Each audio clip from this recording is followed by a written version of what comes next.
Hit that, and we can continue. So we'll just take a moment to quiet ourselves a little bit, just kind of quiet the mind, let go of all of the excitement of the day, all of the activities, all of the things that are happening, and just take the opportunity to let go.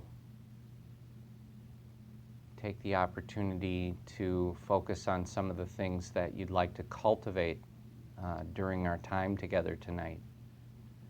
Whether it is compassion or loving kindness or joy or equanimity, peacefulness, a sense of freedom. And all of that is possible just by opening yourself up to it. And so I'll sound the bell.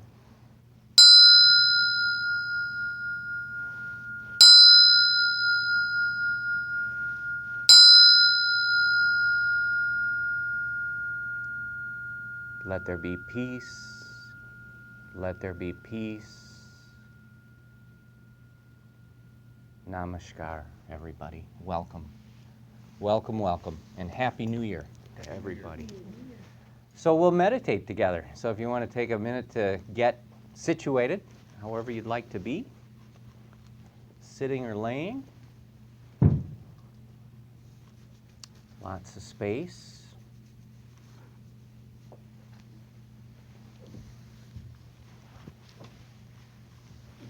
You find right away as you settle your body that you can let go of a lot of the conflict in the body right away just by finding a place where your body is balanced, where it doesn't require a whole lot of muscular exertion to hold yourself up or to be in position. It helps to have your body be somewhat symmetrical so that one side isn't supporting a whole lot more weight than the other. So both sides of your body, your limbs, are both positioned in about the same way. And let the eyes close softly. Let the breath be natural. Breathe through your nose if you're able to. Otherwise, just breathe through the mouth. Again, let the breath be natural, not manipulated. And I'll sound the bell, and I'll start to guide us through the practice.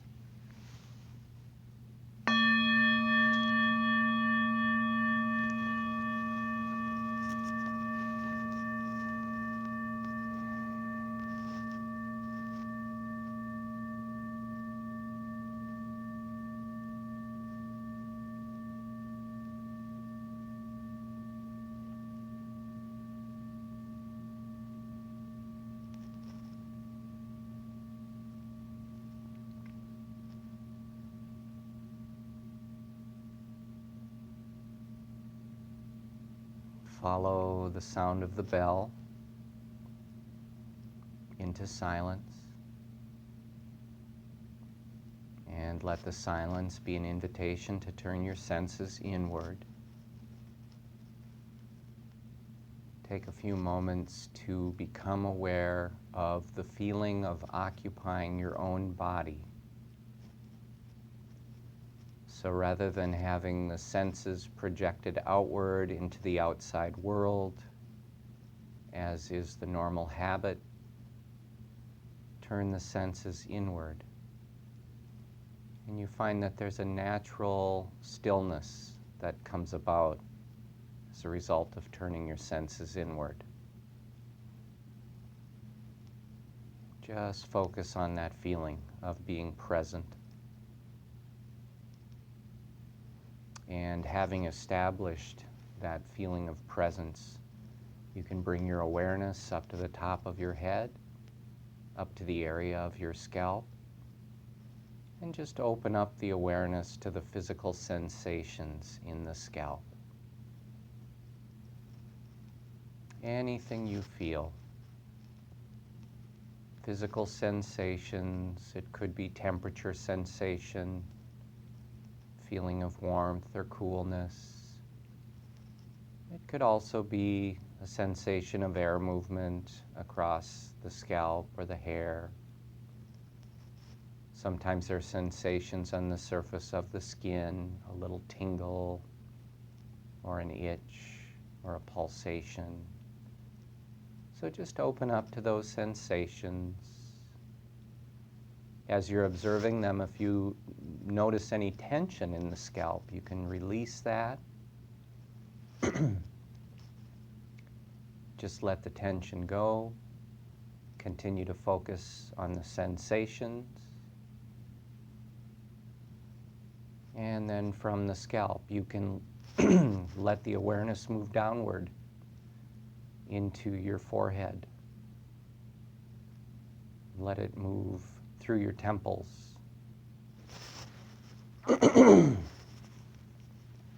Let it move down through your eyes, through the eyebrows. And again, just open up awareness to the sensations. And any tension you encounter, whether it's in the forehead, if the brow is furrowed, or sometimes the temples are tight. You might find your eyebrows are raised a bit, or maybe your eyes are even squinted slightly. Just release that tension. Let it go. Continue to focus on the naturally occurring sensations. Just be aware. And there's no need to intellectualize the experience. Just let it happen. Let yourself be present. And then from the temples, you can move the awareness downward into your ears. Begin to open up to the sensations in the ears, the physical sensations, and let the awareness move forward through the ears into the cheekbones. Let it pass forward into the face. And again, everywhere this awareness moves, there's just a knowing of sensation. Let go of the thinking. Just let the experience fill your consciousness. And from the eyes, let the awareness move downward through the nose. Let it pass down through the lips and the mouth and the chin. Observe those sensations. Remain interested and attentive, but at the same time relaxed, peaceful. Noticing tension anywhere in the face, in the jaws. Maybe your teeth are clenched. Maybe your lips are pursed. Let go of any of the tension. Continue to observe. And then from the chin, you can let the awareness move downward into the neck. Let it pass through the throat, experiencing sensations there, and then through the sides of the neck and the back of the neck. Opening awareness to sensation, letting go of tension. Just release the tension unconditionally. Let it go. Let the awareness move once again down into the shoulders. Open up the awareness to the sensations of contact, where your shoulders touch the chair or the floor. Open up awareness to the sensation of contact between your skin and your clothing. And just observe. Let go of tension as you discover it, letting the shoulders drop, let them rest, maintaining a continuity of awareness and letting the awareness move down from the shoulders into the upper arms. And spend a little time in the different parts of the upper arm. And once again, anywhere this awareness moves, there's awareness of natural sensation and there's a releasing of tension. Just letting it go. Observe the biceps. Move the awareness to the inside part of the upper arms. And move the awareness to the back of the arms, the triceps. Move the awareness to the outside part of the upper arms. Knowing those sensations, letting go of the tension. Moving the awareness down from the upper arms into the elbows now. And feel that soothing light of awareness moving down through the forearms. Really feel it as it moves from the forearms down to the wrists. Being aware of those sensations, letting the tension go. Let the awareness pass through the wrists into the hands. Observe the heels of the hands, the palms. Observe the tops of the hands.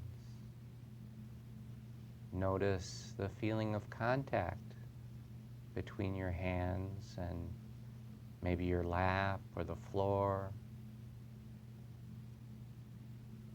Bring the awareness into the fingers. And finally, bring it to the fingernails. And allow a little time for awareness to just sit in the fingernails.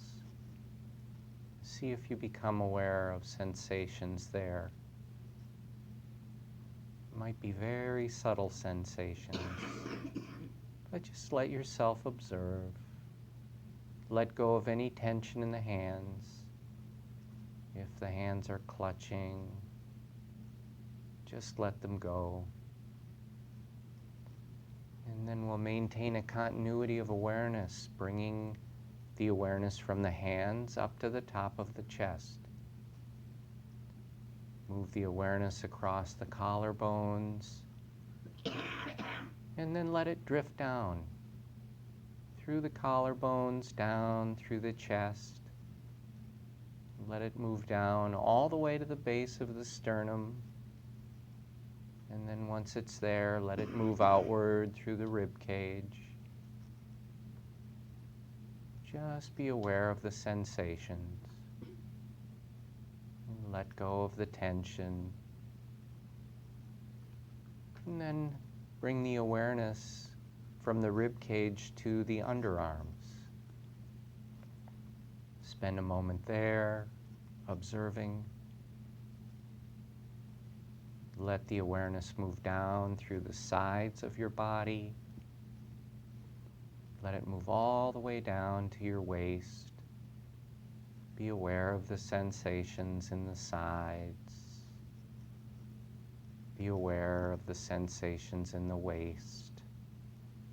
Let the tension go. Bring the awareness from the waist forward into the belly. Observe the sensations in the belly. The sensations of rising and falling. Sensations of expanding and contracting. The feeling of your skin moving against your clothing. Let the tension in the belly go. Allow the belly to be soft and relaxed. Continue to observe the sensations.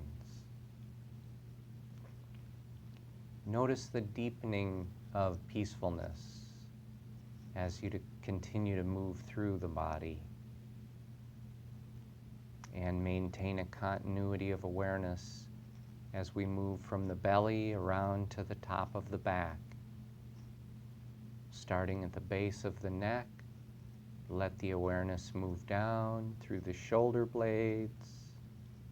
Feel it moving through the upper third of the back. Open up to those sensations. Maybe contact between your back and the chair or the floor. Notice the sensations and let the tension go. Bring the awareness down to the middle part of the back now. Again, observing sensations, whether it's contact, temperature. Sometimes there's sensations of discomfort or fatigue in the back, or perhaps in other parts of the body.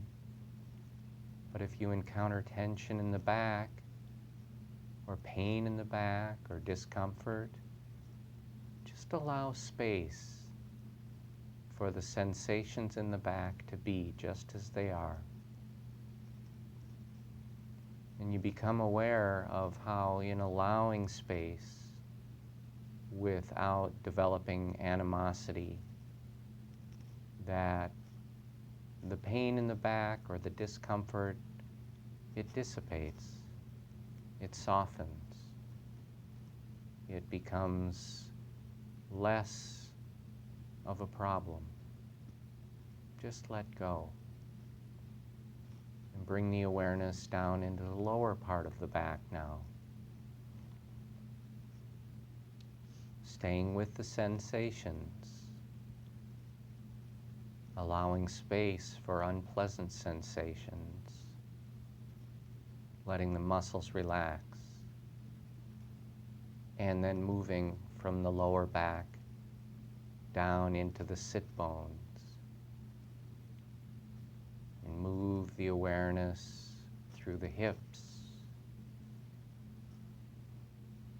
Feel the awareness moving throughout the pelvis. And again, the awareness is of sensation. Just what you feel in this moment. Letting go of the tension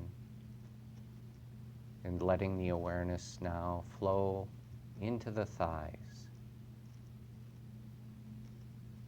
And each part of the thighs deserves attention. The tops. Be aware of the sensations there and release the tension. And then the outsides of the thighs.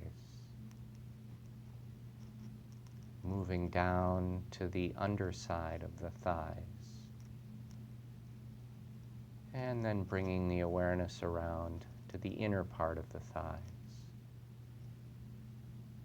Observing, releasing, continuing to be aware. And then the awareness flows from the thighs down through the knees. Observe the sensations in the knees. Moving downward, let the awareness pass through the calves. And let the muscles relax. Let the tension go. Bring the awareness through the shins. Let the awareness pass down through the shins into the ankles. Remain attentive. Let the ankles release. Let the awareness flow through into the feet. And become aware of your heels. Become aware of the soles of your feet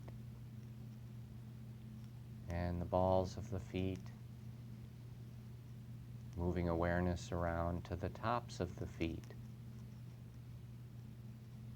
Let the awareness flow down into the toes. And then allowing the awareness to come to rest in the toenails. Let the awareness become focused enough to notice sensations even in the toenails. And then from the toenails, maintain that continuity of awareness and bring the awareness up once again to the top of the head and to the area of the scalp. And now, at your own pace, you can begin to guide the awareness back down through the body, part by part. And at your own pace, you can do it more quickly, you can do it slowly, but try to move the awareness through each part. Just let the awareness touch each part, if only for a second. Notice those sensations. Let the tension go anywhere you discover it. Notice those places where tension has come back, where it has reappeared. And be aware of how the body generates tension as a reaction, but it also generates tension as a habit. And so what happens is experiences during the day that are difficult or stressful, they cause the body to tense up. The tension is part of the experience of stress or worry or fear. And then when the thoughts have subsided and the mind has moved on to other things, the tension in the body remains. And in this way, it sort of echoes those difficult emotions, or the fear, or the stress. So being aware of tension in the body, you can give it this extra attention. Let it go. Just release. Let the mind become peaceful. And once you've had a chance to move your awareness all the way through your body, you can bring it up to the base of your nose. And let's focus there, beginning with the little patch of skin beneath the nostrils and above the upper lip. Focus on this place. Expand the awareness into the rings of the nostrils.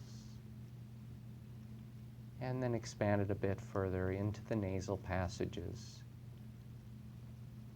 So with awareness firmly established in this triangular area of the nose, become aware of the movement of the breath. Very simply, just be aware that this is an in-breath and this is an out-breath. Just focus on that movement of the breath. The movement of respiration, breathing in and breathing out. And try to stay present for the full duration of each in-breath, for the full duration of each out-breath, staying with the breath. Observe the changes in intensity. Notice how the intensity begins to taper off, and then there's a pause in the breath. There is a changing of direction. The in-breath becomes the next out-breath. The out-breath becomes the next in-breath. Remain aware of the movement of the breath. Be aware of the length of the breath.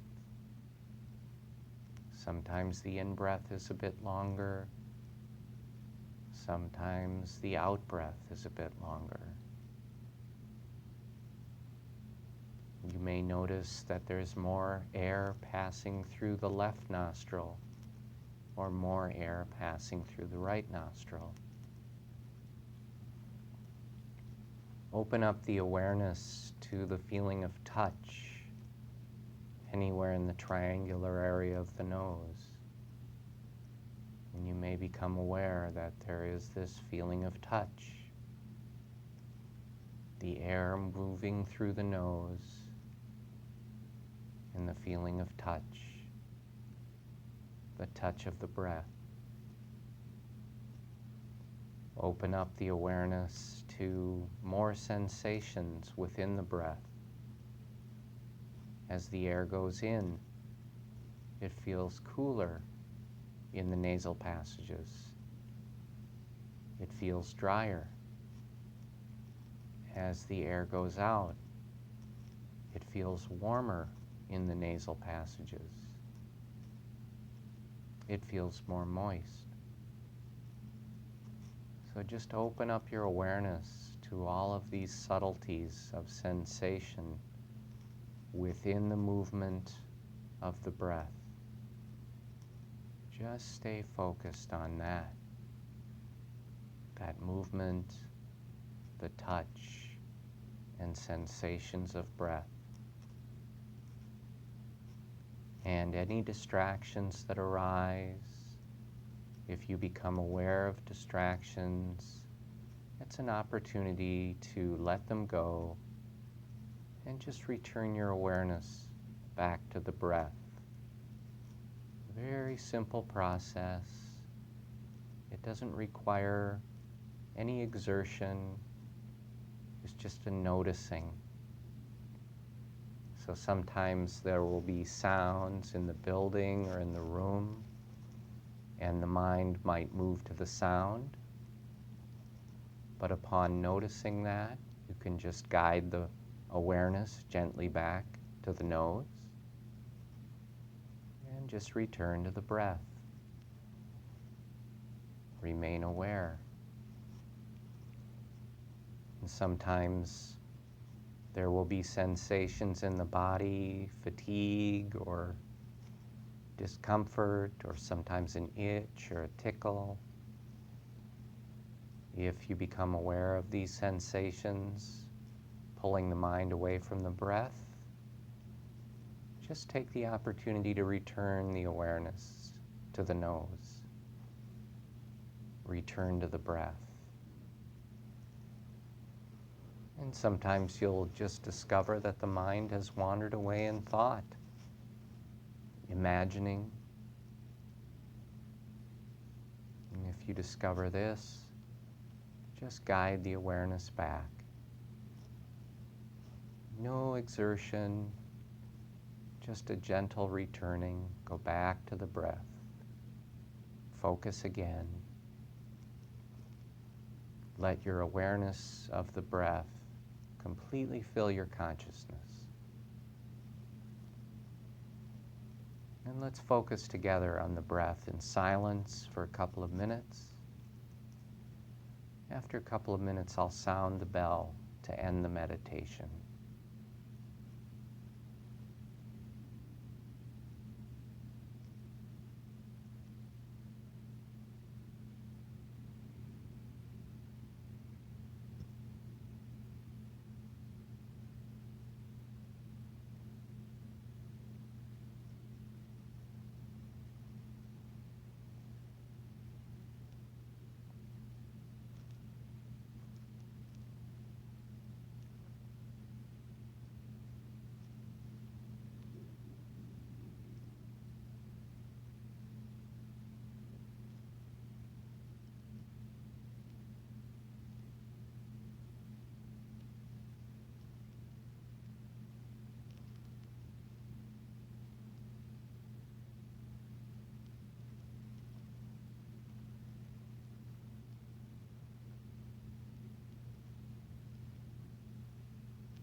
Take your time.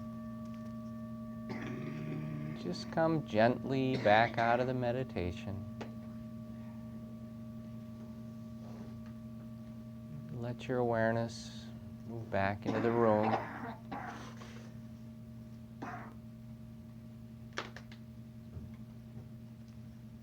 And you can continue to just feel that calm ease in the body.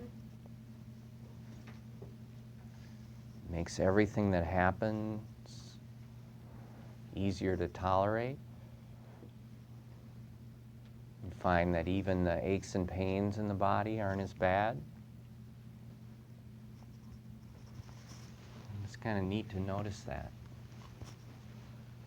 A lot of times our resistance is the thing that converts pain into suffering. It's really true. Resistance turns pain into suffering.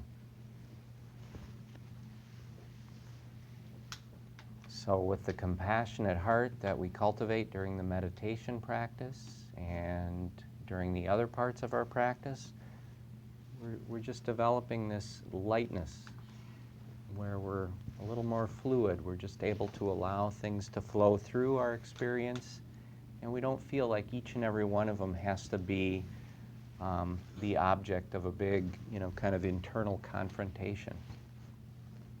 So there's great peacefulness.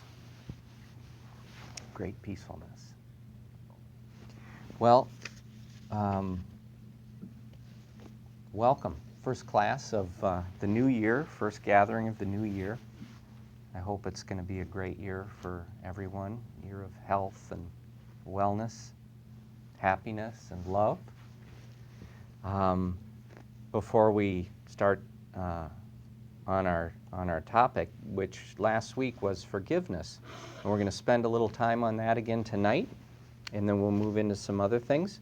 But Elaine sent me a poem, which, incidentally, I was thinking about this. This has been kind of one of the neat things in my life, that from time to time people email me poetry. And I just think, well, that's kind of a neat thing. I just thought about that today. Yeah, how many people just get poems in the email? And I get poems from time to time. So it's wonderful, and I like to share them. So this one is courtesy of Elaine. And you said the context of this was that it was probably World War II. It was from maybe people who had been in concentration camps. So that's kind of the context of this one. So the poem is as follows. O Lord, remember not only the men and women of good will, but also those of ill will. But do not remember all the suffering they inflicted on us. Remember the fruits we have bought thanks to this suffering. Our comradeship, our loyalty, our humility, our courage, our generosity, the greatness of heart which has grown out of all this. And when they come to judgment, let all the fruits which we have borne be their forgiveness. Beautiful poem on forgiveness. And we don't know who the author was. No, I know. Yeah, that's beautiful. Thank you. So I appreciate that. That's wonderful. So last week we were talking about forgiveness. And so there's a few people who weren't here. So we can give you the handouts. I think, Elaine, you were here. Mm-hmm. Judy wasn't? I was not. Excellent. Well, thank you. Mm-hmm. So Barb wasn't here. I think Janine, Judy, Linda, and Joni. Thank you.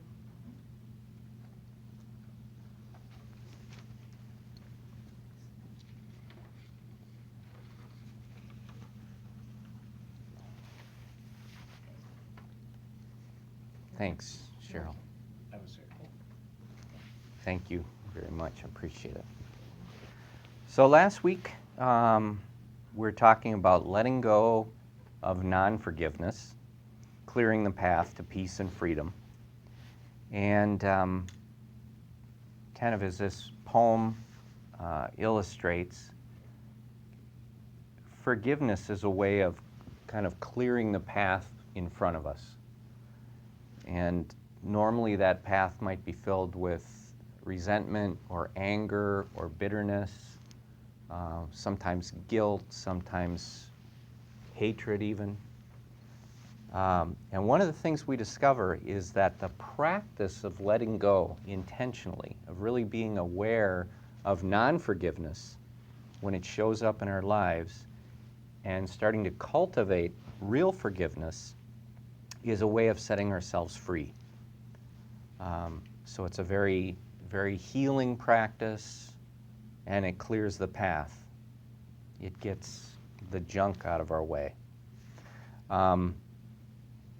So I kind of use the example of in Japan, the New Year's tradition of cleaning and organizing one's home on the last day of the current year, just to prepare, be open and ready for the new year, getting rid of the dirt and clutter, and using that as a metaphor for the cleansing and preparation of one's own self, one's own spirit, for the many possibilities that lay ahead. And one of the points that I made last week, and I just kind of want to go over this one again tonight, is that sometimes we think about, okay, I am holding bitterness or anger or resentment towards somebody, and so what I need to do is find it within myself to forgive this person. And sometimes that's a pretty big leap, and it can be difficult to do that. And I can tell you in my own experience, there have been situations in my life where I'm not quite ready to forgive. You know, maybe at the time I just wasn't, the hurt was still too new, I hadn't worked through it, I hadn't developed compassion for the other person, and so I wasn't really ready to just forgive entirely. And so there's this concept in the practice of kind of this middle ground where maybe you're not ready to forgive, but when you think about this person, maybe you're able to stop generating ill will, or maybe you're able to stop generating anger towards them, or more animosity. So there's this middle ground. And I like to talk about forgiveness when we do the forgiveness practices as it being only what's genuine for you. You know, I don't think anybody can force forgiveness. It's just a phony thing. Or it even makes you feel more uptight or feel more unpleasant emotions in regard to whatever the situation was. So I think forgiveness has to be genuine. It has to be to whatever extent you can honestly offer forgiveness to whoever it is, but then knowing that there is that place, there's kind of this in-between where you can be aware of someone that maybe you're not ready to forgive entirely, but maybe just letting go of the anger a little bit, just letting go of the hatred a little bit.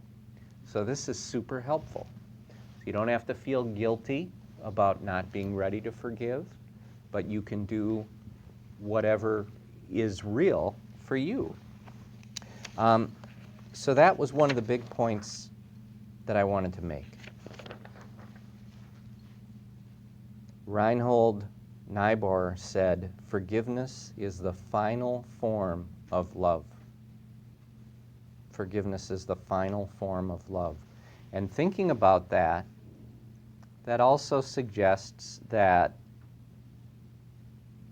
there's a degree of maturity required. And not maturity in the sense that you're immature if you can't forgive, and you're mature if you can forgive. But some of these things need to be worked through. I mean, you have to give your heart time to process some of these things. And then real forgiveness can come as the final form of love. So these are just some ideas on forgiveness. Osho said, "It's not a question of whether a person is worthy or not. The question is whether your heart is ready or not." So this is about readiness, less about willingness, more about just being ready, and then more about being aware that non-forgiveness is something that just kind of gets in your way. It's one of the things, it's like reactions during meditation. It's just a little bit of something that's in your way now. So letting go of non-forgiveness, that middle ground, can be very helpful. And last week we did a practice on forgiveness together, guided meditation, and I wanted to do one more on forgiveness tonight. Some of you have done this one with me before, but it's a meditation on the 3 directions of forgiveness, it's called. And this is one that Jack Kornfield, I had mentioned him last week, but this is one that he had worked with a lot. And in fact, I want to just share that story that Jack Kornfield wrote about the Cambodian refugee camp. Just a real short story, but for those of you who weren't here last week, it's a really beautiful story. So Jack Kornfield, if you don't know, he's a popular meditation teacher, writer, used to be a Buddhist monk in Thailand. He's a great teacher. And in one of his books, he tells the story about Maha Ghosananda, who was kind of like the Gandhi of Cambodia. And he was a very dear friend of Jack's and a good friend of the Dalai Lama, Jack writes. He led peace marches through Cambodia. This was back during the time of the Vietnam War, and as that war spread into Cambodia and Laos. So Maha Ghosananda, he led peace marches through Cambodia, through the minefields for 15 years.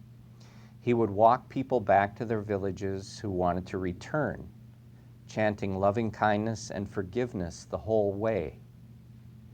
Through the jungles, people would shoot at them. He would have hundreds of people behind him, and he would be beating a drum or ringing a bell and singing the song of loving kindness. He said that if we can chant loving kindness 100 miles back to your village, you will be safe. And he did it over and over again. And Jack Kornfield says how he worked with him in the UN refugee camp on the border of Cambodia in the early years of that genocide. The camps had 50,000 people in a horrible, hot, dry rice plain surrounded by barbed wire. And it was the camp that had the most Khmer Rouge in it underground. Ghosananda asked if we could build a Buddhist temple in the central square, just a simple bamboo room and a platform. The UN said, okay, so we got materials together, built this temple, and then invited everyone to come.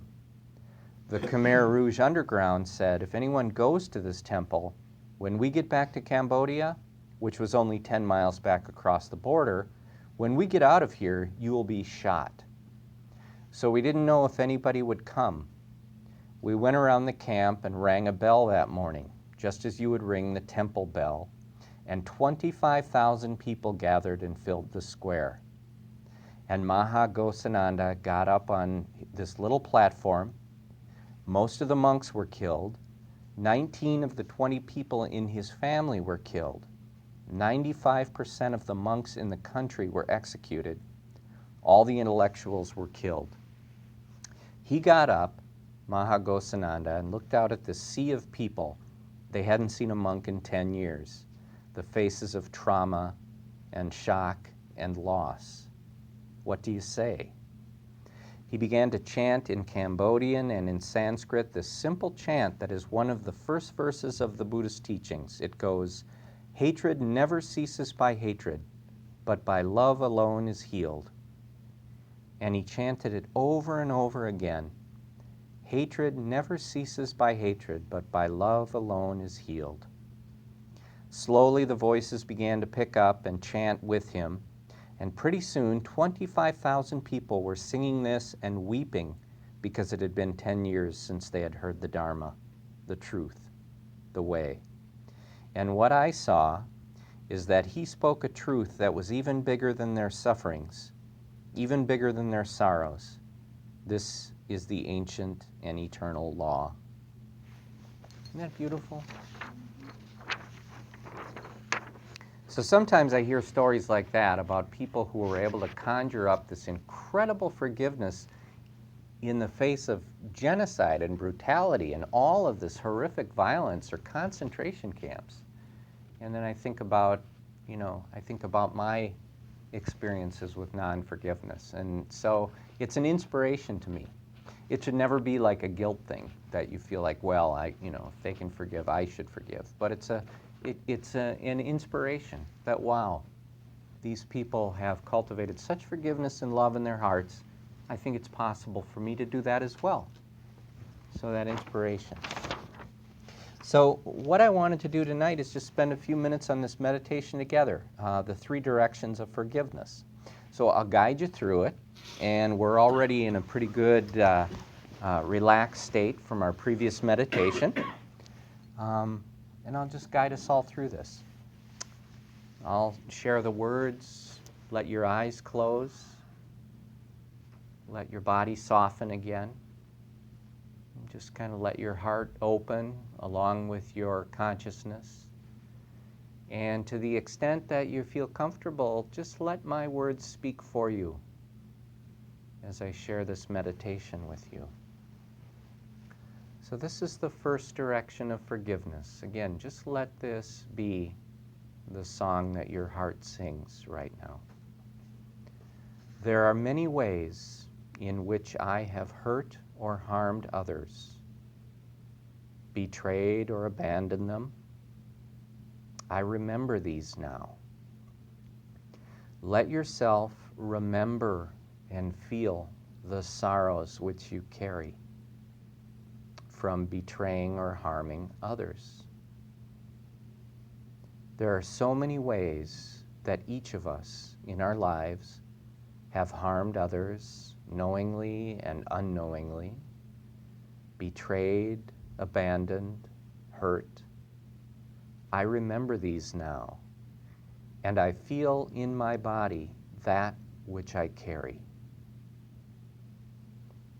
So now just let the images come, the pictures. Let them come to you in the many ways that I have hurt or harmed you, knowingly or unknowingly, out of my pain, out of my fear, out of my anger, confusion, and hurt. I remember these now, and I ask your forgiveness. I ask your forgiveness. Please forgive me. And now let yourself feel the work of forgiveness in your heart, how it wants to be done. However many people and circumstances still require that you ask their forgiveness, that inwardly you bow to them and ask for their kindness and ask, forgive me. In the second direction of forgiveness, just as I have hurt and harmed others, knowingly and unknowingly, so I have also harmed myself, betrayed and abandoned myself. Just as I have caused suffering to others, I have caused suffering to this one here, myself, abandoned, hurt. Let yourself remember the ways that you've betrayed yourself, the harm or the suffering that you may have caused yourself. Picture and feel this too, just now as you breathe and sit. There are so many ways that we have abandoned ourselves, hurt ourselves, out of our pain and fear, out of our confusion and hurt. And in this moment, as you remember, offer yourself forgiveness. I forgive myself. Hold yourself with the tenderness and mercy of a child. I've tried so hard in this life, and for all of the ways I have hurt or harmed myself out of my own fear and confusion and pain, I forgive myself. I offer myself forgiveness. And the third direction of forgiveness. There are many ways that others have hurt and harmed me in this life. Betrayed, abandoned, caused suffering knowingly and unknowingly. Each of us has experienced this many times from others. I remember these now too. Let yourself remember and feel the sorrows that you carry. In so many ways, others have hurt and harmed me, betrayed and caused pain.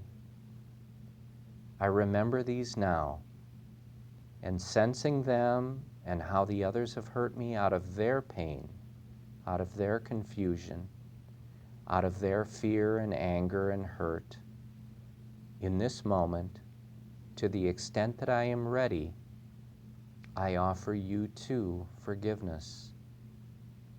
I turn my heart in the direction of forgiveness. In this moment, to the extent that I am able, I forgive you. I release you. I forgive you. And just rest gently now in the feeling of forgiveness that you've cultivated in your heart, and become aware of how this feeling of forgiveness, to whatever degree you're able to offer it to yourself and to others, to whatever degree you're able to receive it from others, how this really does set you free, how this moves obstacles out of your path. And it just sets the stage for real peace and freedom. So just rest with that for a moment. Rest with the beauty and the wisdom of forgiveness.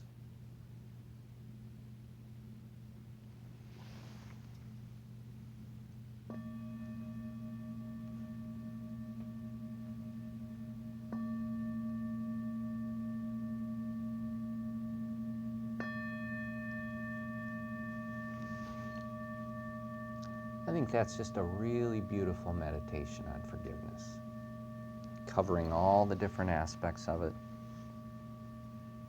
And one of the things I like about it is how,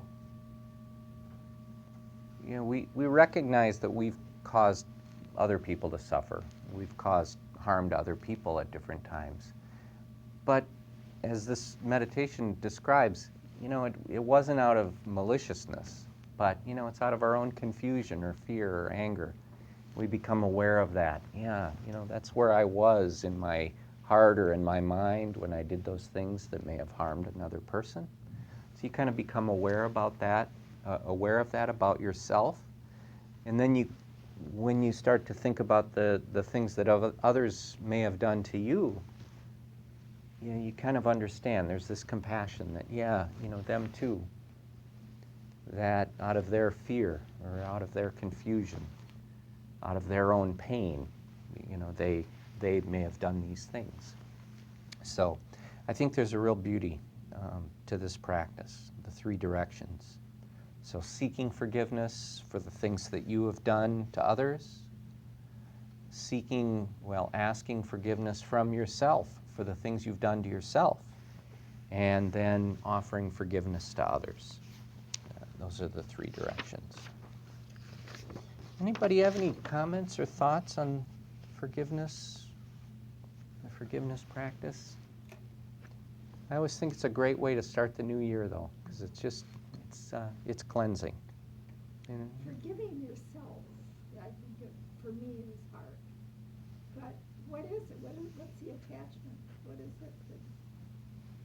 I hang on to that, you know. It isn't. Yeah, I think there's, kind of looking at it for myself, there's an awareness that I've botched things up and I've done damage in the process.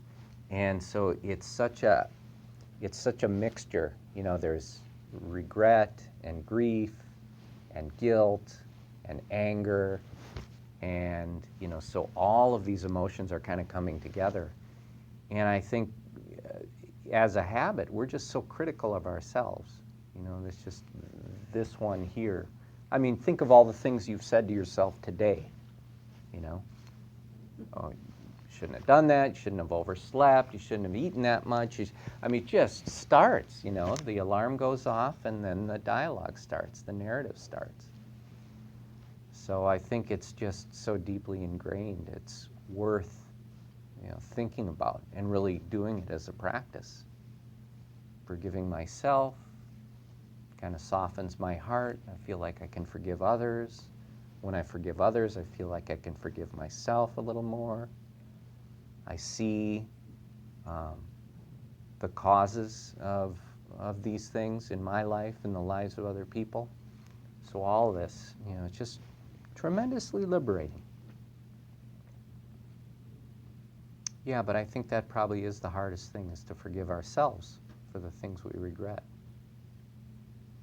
One of the things that's kind of common in Dhamma forgiveness practices is to kind of pick a person in our lives who's been particularly difficult, and see if we can offer them loving kindness, see if we can offer them forgiveness or compassion. And so, there's one or two instances in my life, or one or two people in my life, that I'll bring them up, when I do these practices, so I can kind of work with those specifically, because I know that's where my heart hardens up, is if I think about these people, my heart, it just, there's a tightness in my chest, there's a hardening. So I'll think of them at times when I feel, like I'm at ease and in the peace of my meditation or my practice. I'll bring them to mind, and I'll try and cultivate this and extend it to the difficult person. And there was a person who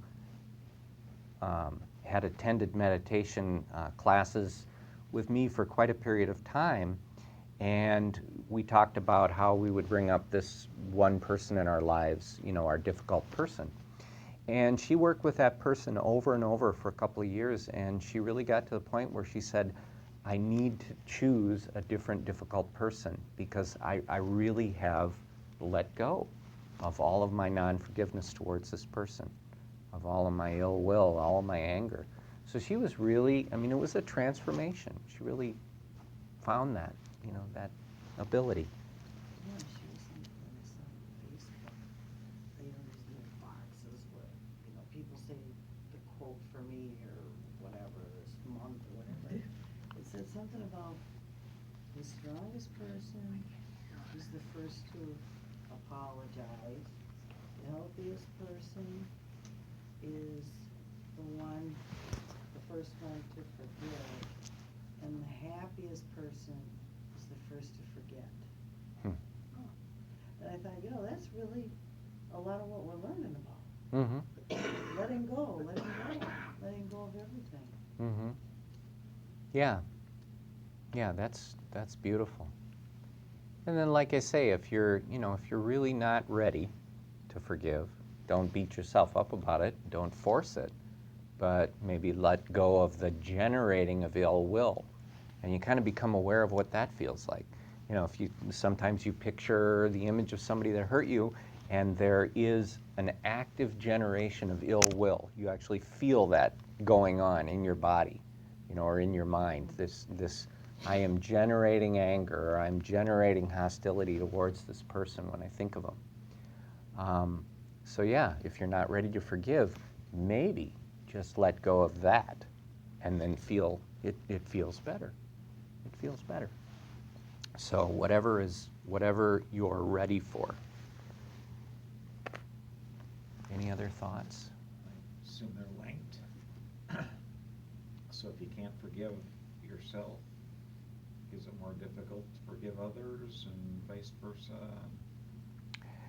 I think so. I think they all feed one another. So any degree of forgiveness that you're able to offer to somebody else makes it more possible to forgive yourself. And any forgiveness you can give to yourself makes it more possible to forgive others. So I think there's really, it's just sort of a constant, one feeds the other, one makes the other more possible.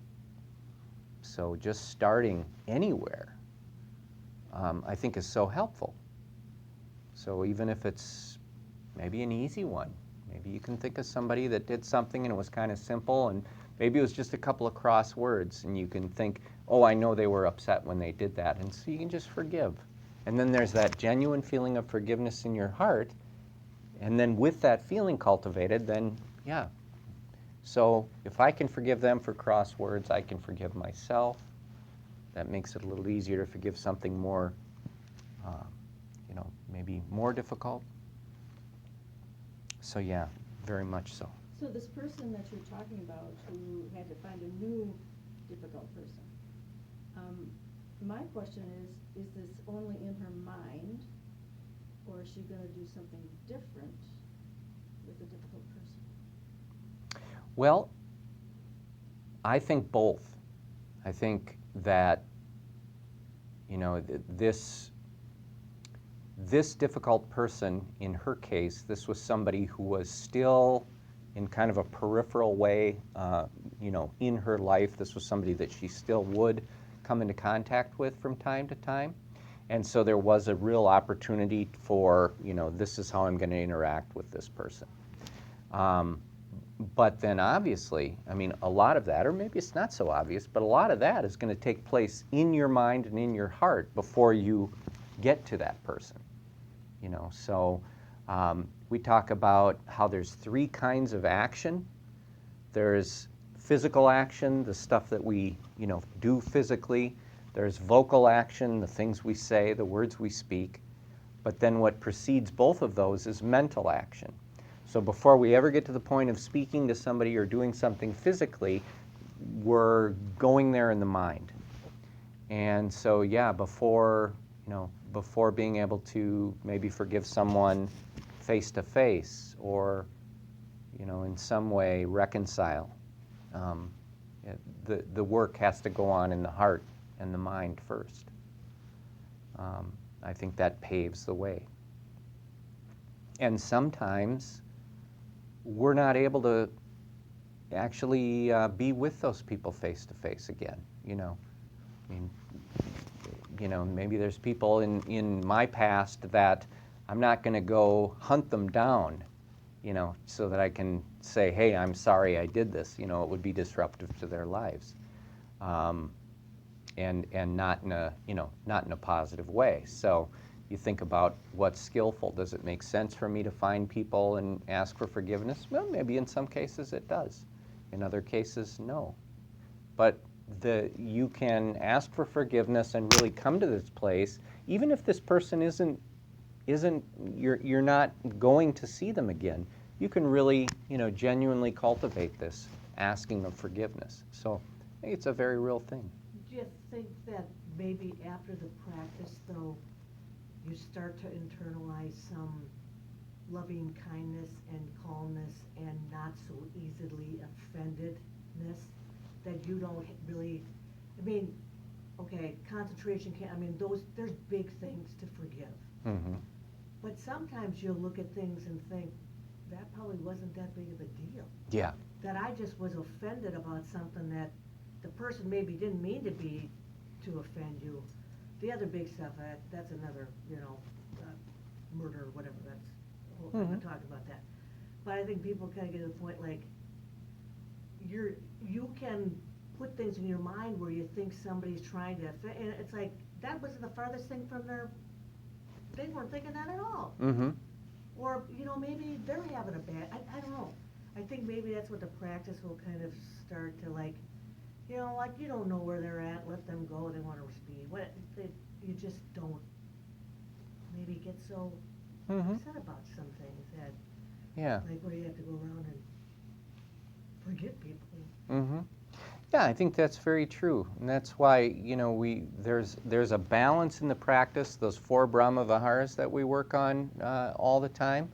There's a balance to that. There's compassion, and when you have compassion, to whatever degree, it leads to loving kindness. And when you have loving kindness to any degree, it leads to an appreciative joyfulness, just experiencing joy from the happiness of others. I'm happy that you're happy. And so that increases your opportunities for happiness exponentially. And then that appreciative joy, it opens up your heart to peacefulness, to that feeling of equanimity and freedom. So, yeah, I think... And, it's kind of a calmness where maybe, and maybe if you hurt somebody, or it may be just easier to say, like, gee, I didn't mean to hurt your feelings. I'm sorry if I, Oh, yeah. I mean... Mm-hmm. Yeah, and I think in my own life, I've become much quicker to perceive when it is I've done something that made somebody else feel bad.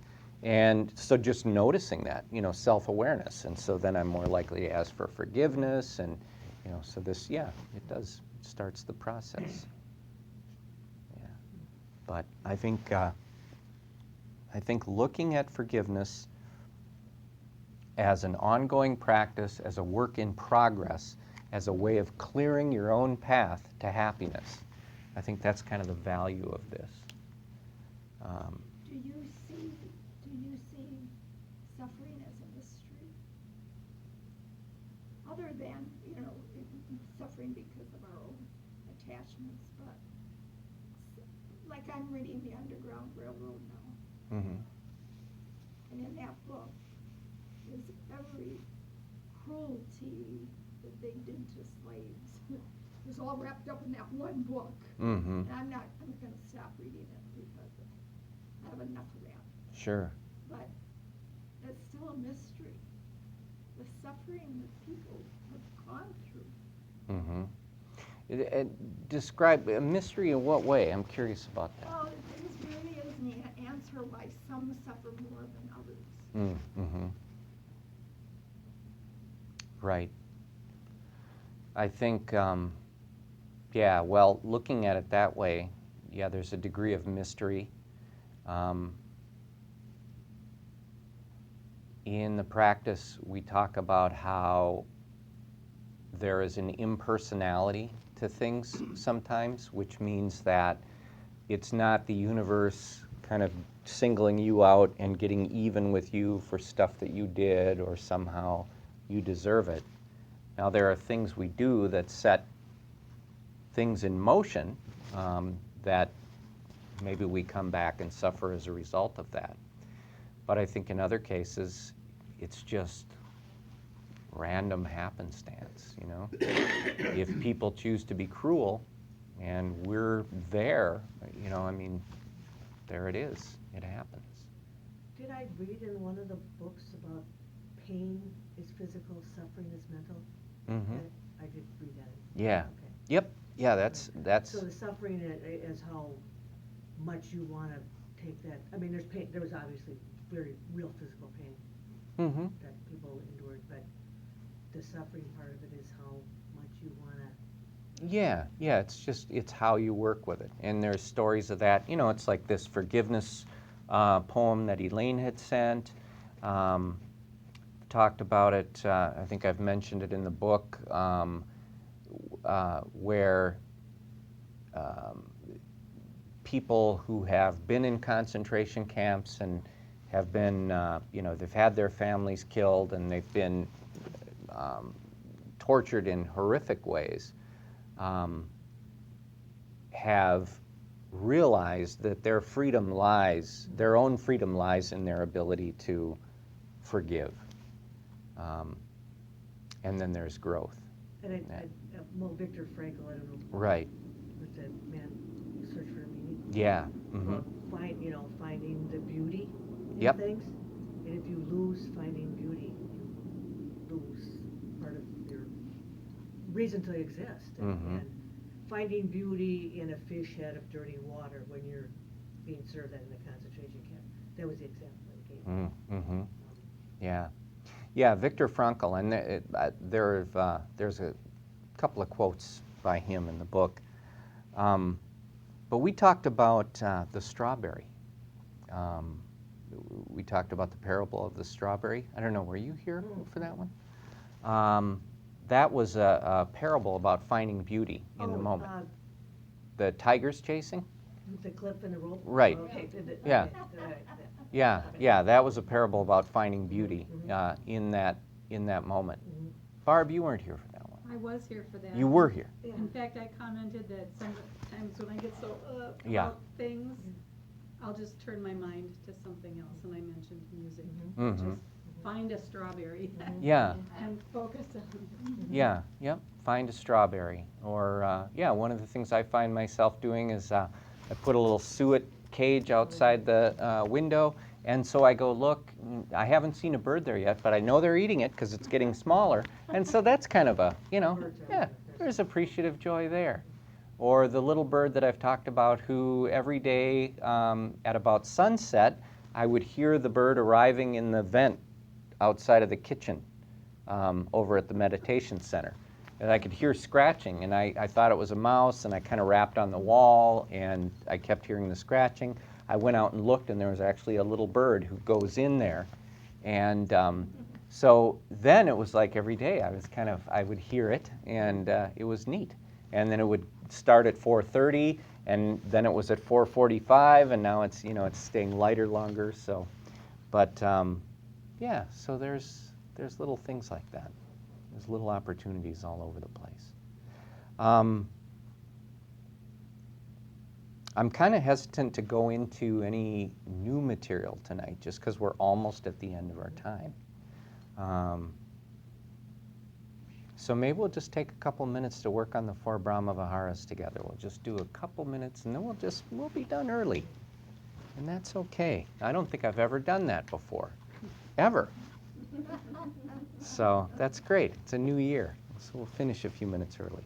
So let's do that. We'll just take a couple of minutes to work on the 4 Brahma Viharas. So one of the things that we can do is from that forgiveness practice, we can kind of take this idea that, I've done some things in my life that I regret and I feel bad for. But I still am a human being who deserves happiness and who deserves to be well. And you can take that feeling and you can extend that outward now to others and think about, so everyone else has that same desire for being well, for being free, for being happy, for being loved. So you can extend that feeling of compassion outward to all other beings. And then we're able to say, may all beings be free from suffering. And may all beings be free from the causes of suffering. And that's compassion. It softens the heart. And as I extend compassion to others, I can think very honestly and truthfully, may all beings be surrounded by love and kindness.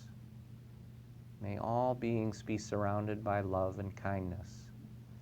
And sometimes you think, well, if I extend love and kindness to everybody, then some pretty nasty people are going to get love and kindness. And do they deserve that? And this is where you can just let go of the judgment and just say, if I had the ability to shower everyone on the planet with love and kindness, would I do it? And yes.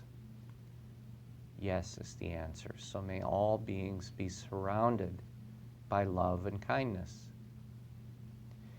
And may all beings be joyful and happy, finding the little strawberries in their own lives, finding joy. And as I observe other people being happy with whatever it is, I find joy in their joy. I find happiness in their happiness. their joy becomes my joy. Their joy becomes my joy. And then we think about equanimity, this feeling of stability, peacefulness, and freedom that we have. And we extend this to others. May all beings be free, be equanimous, be peaceful. And then I always like to finish by saying to you, who I'm sharing this time and this space with, there's so many things you could be doing, but you're here. We are sharing our awareness. We're sharing our presence. It's a really beautiful thing. And so may you all, gathered here tonight, may you all experience real peace and real love, real joy, and real freedom.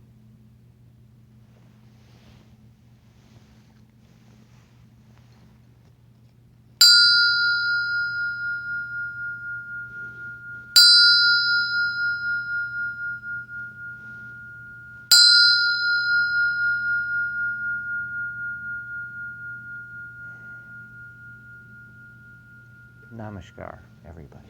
Thank you so much. Thank you. Kind of felt like just being cuddled up in a warm blanket tonight with all this love and all this forgiveness. Very good. That was very calming. Yeah, once in a while. Once in a while, it's good to get a little.